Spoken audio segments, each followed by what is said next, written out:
I will probably get a little bit of flack for this particular video because I find it to be wildly hypocritical of Martin Scorsese to double down on his comments about superhero movies and how they are not cinema. Although in this case, when he doubled down, he didn't say not cinema. He says here that they're like amusement parks, right? So it's not as bombastic or hyperbolic or kind of douchey to say.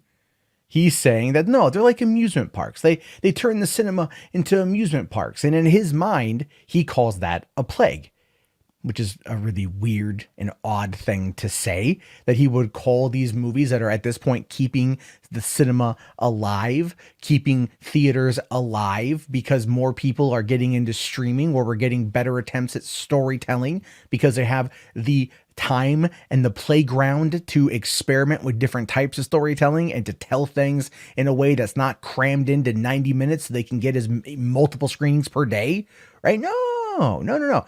The one thing keeping one of my favorite pastimes afloat right now is also one of my favorite types of films, which is superhero genre. So, I mean, I double win because that's just how I be. But that being said, Martin Scorsese is calling it a plague, and these are amusement parks, and that they're destroying the mid-budget film that he likes to make, right? The mid-budget movie that he likes to make. I just want to, he says that. He literally made that claim, mid-budget. The Irishman. Netflix produced movie. It's going to be coming out in some theaters. Going to be going to Netflix. I'll probably be seeing it on Netflix because for one, it's like 3 hours long. I have kids, so it's going to be hard for me to spend that time at the theater. But the budget that Netflix put out for The Irishman to give Martin Scorsese what he wanted in regards to de-aging technology, which, by the way, was popularized and perfected by Industrial Light and Magic, who does all the fucking Marvel movies because they're owned by Disney. Now you could argue and say that, well, wasn't that technology done ultimately with the Curious Case of Benjamin Button? Not really, because a lot of that was prosthetics and in the way they shot the movie. Brad Pitt wasn't doing de-aging technology. They put him in a lot of makeup, and it's a different tech. But if you go back to Civil War and you look at Guardians 2 and Ant-Man, they've done the de-aging tech for a while now. And as a result of that, they've very much perfected it. So much so that even Andy Muschietti used it to de-age the kids in It, the Losers Clubs back in the 80s. Because even though a year had passed from when they shot the first movie to going working on the second film, they had grown up a bit. So he wanted to make sure that they looked the same. So they de-aged the kids. And you probably had no fucking idea, did you? But that technology, the technology that allowed Martin Scorsese to tell a 3-hour epic about a guy, about De Niro through multiple decades of his life, allowed him to do it because Marvel paved the way for that tech to work. And they perfected that tech to work. And they gave that tech so he could use it. They have it out there so he could use it. But no, they're cinema. They're not cinema. They're amusement park rides. They're themes. They're theme parks. They're a plague. I love that. They're a plague. You want to call it cape shit? A lot of people do. There's good movies and there's bad movies, but let's be fair. There's what people are seeing. The people who you want to eventually become fans of your work, and you're attacking quite frankly, the one franchise, and this is Marvel, the one franchise that has been around in regards to just consistency for 11 years, over 23 films, has insanely loyal fans, the fans that only people like you and me could dream of, even though you've been active for 40 years and made excellent movies, and you're one of my favorite directors. Don't get me wrong on that one. But you're wrong on this. Now, he did kind of pull back a little bit, right? He did pull back a little bit. And he says, look, now that he learned, because James Gunn kind of reached out to him, and James Gunn's like, hold up here, bro. Like, hold on a second, bro, and explain to him. And he goes, oh, I have a bit more respect now that I know what goes into them. What goes into making a Marvel movie is the same thing that goes into making a movie like The Irishman. You have a script, you have a director, you have the cast, you have your set builders, your producers, your grips, your gaffers, right? Your VFX crew, you have your whole setup. It's the same exact process. It's just a different type of storytelling.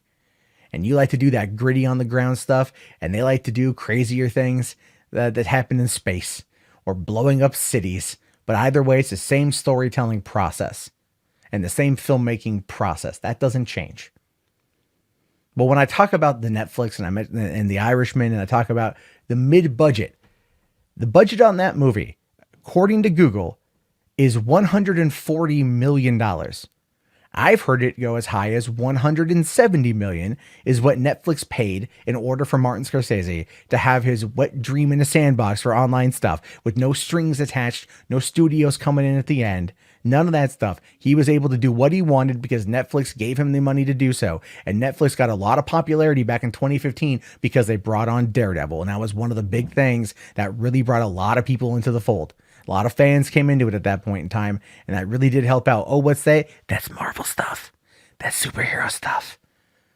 You got this ability, this movie, because of Marvel. Don't act like that ain't true. A lot of that stuff, and it's not just Marvel, it's DC, it's the whole genre. But that's a big part of it. But $140 to $170 million for The Irishman is more than the cost of Joker, which is rumored at a high estimate of $70 million, has gone on to gross $544 million worldwide as of right now, and this could potentially hit $1 billion, and could potentially win Best Picture and Best Actor and Best Director. Now, you're going to be gunning for that same spot with The Irishman because Netflix paid that money in order to be able to get your movie in theaters to be able to qualify for the Academy, because that's what they want. But let's be fair here. That movie wasn't made. It wasn't funded for theaters. It was funded for Netflix. It was funded to keep people paying out $16 a month for the service. Your name being attached was just a caveat. It was a bonus. It was a perk. Because cinematically, things are not happening the way that they should be. We're not where we were 10, 15 years ago. The world has changed.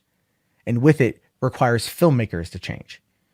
So if you sit there and you understand what your friend James Gunn, or at least your admirer James Gunn, is telling you about these movies, about the process of making these films, the technical work that goes into them, all while you're getting ready to promote a movie that technically promotes a whole bunch of de-aging, and that's one of the main features of this particular movie. One of the main drawing in points is, de-aging Robert De Niro, Joe Pesci, and Al Pacino. And even De Niro's coming out and saying the de-aging technology could extend careers by 30 years. Just saying, man. Where did that come from? Don't look at this stuff as being an abomination, a plague, a disease. Look at it as a second chance at making films.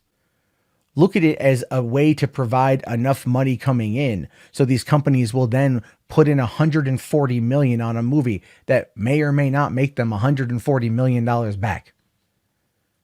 Look at it as a way of sustaining the industry so your movies can get made. Sorry, Marty. Love your movies, man.